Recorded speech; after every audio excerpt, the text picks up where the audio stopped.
जय गुरुदेव। और दोस्तों, हमारे चैनल सीधे साबर मंत्र में आपका एक बार फिर से हार्दिक स्वागत है। एक समय की बात है, एक राज्य में एक प्रतापी राजा राज करता था। एक दिन उसके दरबार में एक विदेशी मेहमान आया और उसने राजा को एक सुंदर सा उपहार स्वरूप एक पत्थर प्रदान किया। अब राजा ये पत्थर देख करके बहुत प्रसन्न हुआ।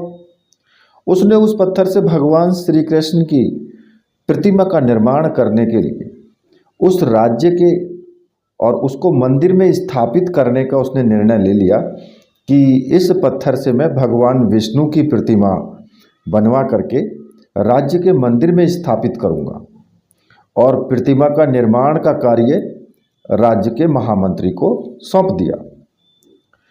अब राज्य का जो महामंत्री था, महामंत्री गांव के एक सर्वश्रेष्ठ मूर्तिकार के पास गया और उसे वो पत्थर देते हुए बोला कि महाराज, मंदिर में भगवान विष्णु की प्रतिमा स्थापित करना चाहते हैं। 7 दिन के अंदर अंदर इस पत्थर से भगवान विष्णु की प्रतिमा तैयार कर राजमहल पहुंचा देना और इसके लिए तुम्हें 50 स्वर्ण मुद्राएं दी जाएंगी।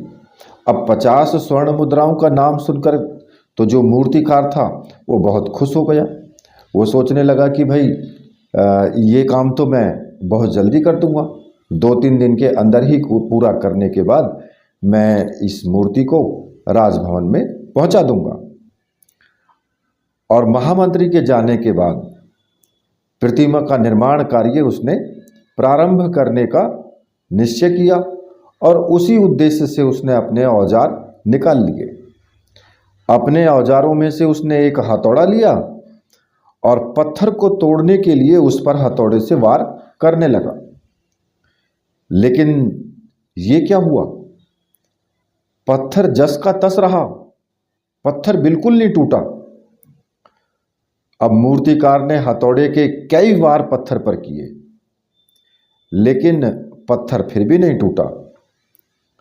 लगभग उसने 50 बार प्रयास करने के बाद जब वो पत्थर नहीं टूटा तो मूर्तिकार जो था वो बहुत हताश हो गया और उसने सोचा कि भाई अंतिम बार प्रयास करने के उद्देश्य से जो उसने हथौड़ा ऊपर उठा लिया फिर दोबारा से, लेकिन हथौड़े का प्रहार करने से पहले ही उसने यह सोच करके हाथ पीछे खींच लिए कि जब ये 50 बार वार करने से पत्थर नहीं टूटा तो अब क्या टूटेगा ये। और वो उस पत्थर को लेकर के वापस महामंत्री के पास चला गया।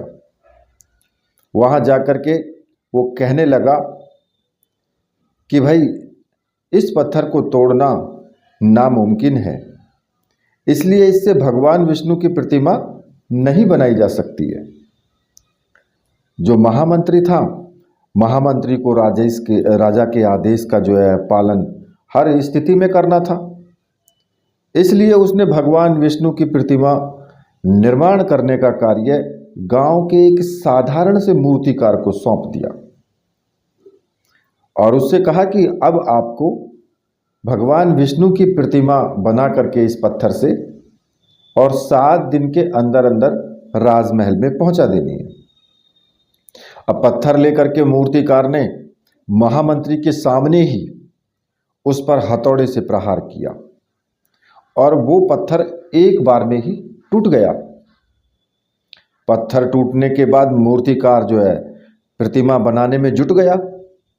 इधर महामंत्री सोचने लगा कि काश पहले वाले मूर्तिकार ने एक अंतिम प्रयास और किया होता तो वो सफल हो गया होता और 50 स्वर्ण मुद्राओं का हकदार बनता वो। तो देखिए, हम भी अपने जीवन में ऐसी ही परिस्थितियों से 2-4 होते रहते हैं।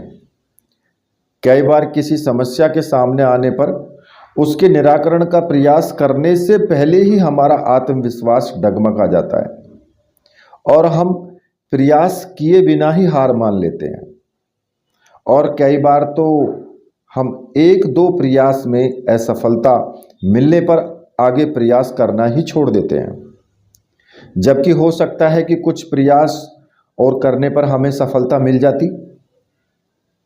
तो देखिए, इसी संदर्भ में एक प्रवचन में गुरुदेव ने बताया कि साधक का अनुभव बताते हुए उन्होंने कहा कि साधक ने एक विशेष साधना को कई बार किया और सफलता न मिलने पर सद्गुरुदेव से मिल करके उसने कहा कि गुरुदेव, अब मैं इस साधना को आगे नहीं कर पाऊंगा, मैं करूंगा ही नहीं इसको। जब सद्गुरुदेव ने उसके साधनात्मक स्तर को देखा तो और फिर उस साधक को कहा कि इसी साधना को तुम्हें एक बार और करना है, ये मेरी आज्ञा है। साधक तो निराश हो चुका था, परंतु गुरु आज्ञा को आशीर्वाद मान करके उसी साधना को एक बार और किया और उसे सफलता मिल गई, क्योंकि वो सफलता के अंतिम चरण में खड़ा था। इसलिए यदि जीवन में सफलता प्राप्त करनी है तो बार बार असफल होने पर भी तब तक प्रयास करना नहीं छोड़ना चाहिए जब तक सफलता नहीं मिल जाती। क्या पता जिस प्रयास को करने से पूर्व हम अपने हाथ खींच लेते हैं वही हमारा अंतिम प्रयास हो और उसमें हमें कामयाबी प्राप्त हो जाए।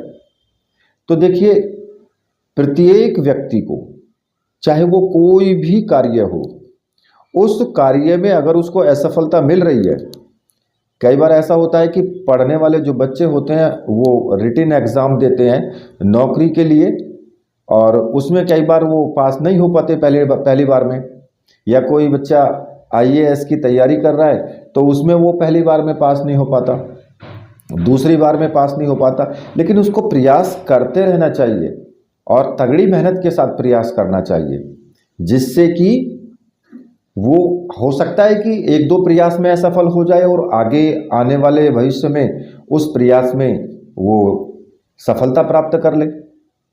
तो ऐसा कोई निश्चित नहीं होता है। तो इसलिए हमेशा हमें जब भी प्रयास करें, असफलता अगर मिलती है तो फिर हम आगे अगर प्रयास करते हैं तो उसमें पूर्ण हमारी अंदर से जो भावना है और पूर्ण शक्ति के साथ में हमें प्रयास करना चाहिए। इससे क्या होगा कि हो सकता है कि हम उसके अंतिम चरण में हों जिसमें हमें सफलता मिल जाती है, क्योंकि ऐसे बहुत से उदाहरण हैं। तो इसलिए मेरी इस कहानी से आपको ज़रूर सीख मिली होगी।